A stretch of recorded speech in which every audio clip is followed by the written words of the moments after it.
Do you know the songs like? Because obviously, I think especially in our culture now, where it's like you kind of have to balance of doing what you want to do for you and what you feel is right versus okay, is this going to pop? Is this going to be a hit? Is this what the masses are going to like? Do you have that internal battle at all, or is it just kind of doing whatever you want to do at any point in time? Yeah, man. I don't really so much worry about if shit gonna pop or not.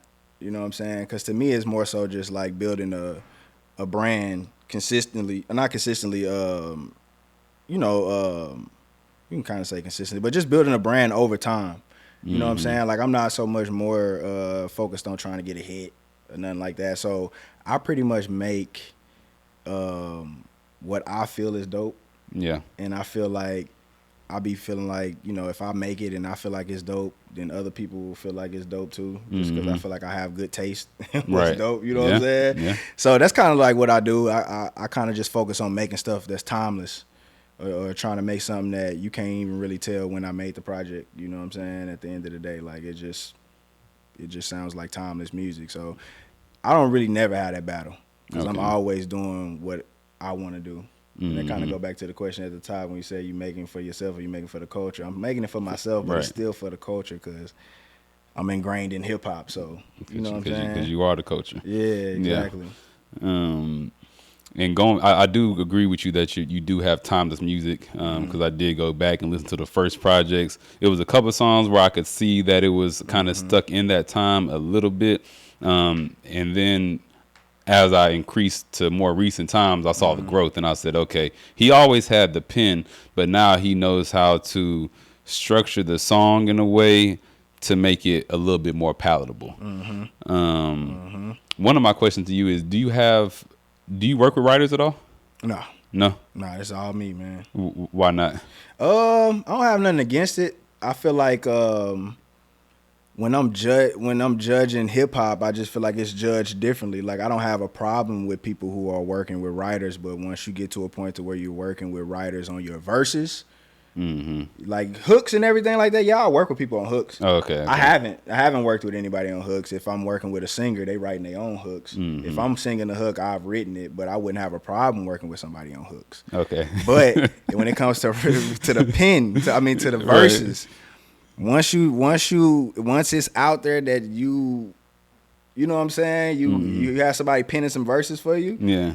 you out of a certain tier of people. I can't put you there no more. Drake, I love Drake to the fullest, but you Right. know, you had the ghostwriter. I can't put you with the hoes. Ooh. I can't put you with the Kendricks no more. I I can't get put it. you with the. You're a great artist, but I just can't put you there. So, like I said, my first project, I'm comparing my shit to 2014 Forest Hills Drive. So, at the end of the day, I'm holding myself to that standard. So now I can't have nobody penning no verses for me. No, I get that. 1000%. I get that. One of the things that I noticed when I was thinking about the growth is I saw I felt like the hooks did get better, but that's Yeah. good that it's you, and then of course you have the features and the R&B people getting on the song, which is always amazing to collaborate with other people. Do you feel like, because I've heard you mention real hip hop a couple times before, so explain what you mean by real hip hop? Uh, when did you hear me say that? Because I was trying to think. It could be with a I don't know what context I was probably using it in at the time, but Or do you feel like, is there a such thing as real hip hop? Like if Drake has a bunch of writers and he doesn't write any of his songs in a particular album, is that still real hip hop if it's hip hop songs? yeah, no, that's still hip hop. Okay. Because I mean, we can't discredit Ye. He work with writers all the time. You know what I'm saying? Like Ye is one of the, and Drake still is one of the greatest artists ever. Ye up there, one of the greatest artists ever. So it's still hip hop. Yeah. But it's just like it's a certain tier of, you know what I'm saying? It's kind of like basketball, like damn, like because of what KD did, I can't put him in a tier of these people no more. You know what I'm saying? Yeah. Like, Nah, so it's you're like talking my language now. it is because it's just like it's just like when and I say this all the time because I be debating basketball with my homies all the time. But when we talking about the upper echelon, we got to nitpick. I got to nitpick. You know what I'm saying? Because they so great. So it's just like that's one of the things I can nit. That's a fault that you have. That's a You know what fact. I'm Well, it sounds like you're someone that's very prideful of doing it, the right way and putting yourself in that class. saying? What do you think? Is there anything that you feel like you need to improve on, or that you're still growing in to put you in that class, regardless of the fame, the numbers? Because I think that just comes with time and the right team and all that. But as far as just you being an artist, is there anything that you think separates you from that top echelon of artists? Nah,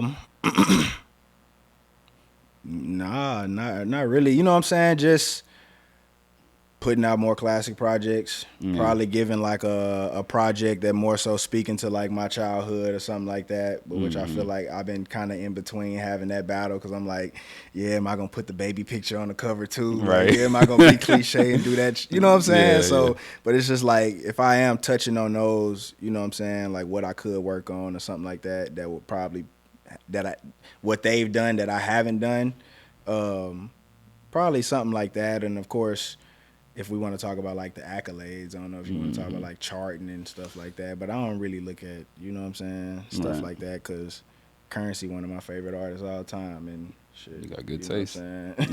Yeah, right. So, and that shit really, it matters, but then it don't matter at the end of the day.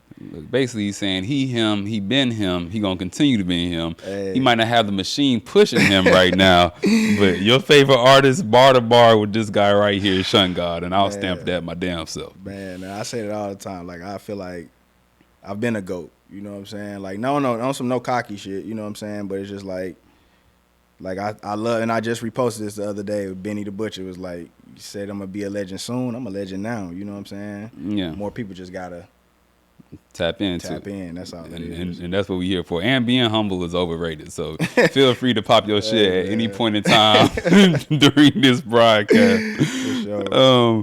What is your most exciting? What's the most exciting thing for you about being an artist? Just being able to express myself creatively. You know what I'm saying? Being able to release certain things like relationship issues, you know what I'm saying?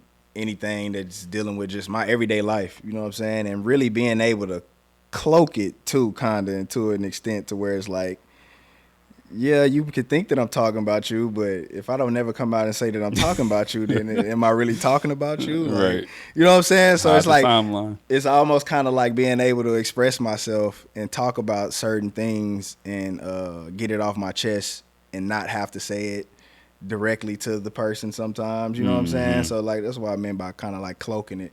It's something like I can always have an outlet to express shit that's on my mind and shit that's on my heart. You know what I'm saying? I like that. It's a tool to kind of get it off your chest and leave it in the past. Yes, man, and I that's needed, especially for, just being a man, period. Like, you need ways to express yourself, to, you know what I'm saying, get shit off your mind, because that's really that's my therapy, really. I don't talk to people. I don't let a lot of my business out. A lot of my business is probably through the music. Right. You know what I'm saying?